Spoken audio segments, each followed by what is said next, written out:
L'aggiornamento della formazione dei lavoratori è uno dei principali obblighi a carico del datore di lavoro, previsto dalla legislazione in materia di salute e sicurezza del lavoro. Per rispondere a questa esigenza, nelle aziende del settore delle pulizie e della disinfestazione, Vega Formazione propone il corso Aggiornamento sulla sicurezza per lavoratori del settore pulizia e disinfestazione.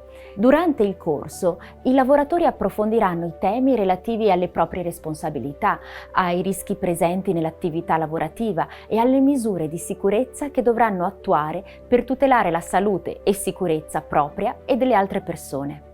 Il corso è valido per l'aggiornamento periodico quinquennale della formazione dei lavoratori di aziende appartenenti ai codici Ateco N81-2. Il corso è disponibile in modalità e-learning.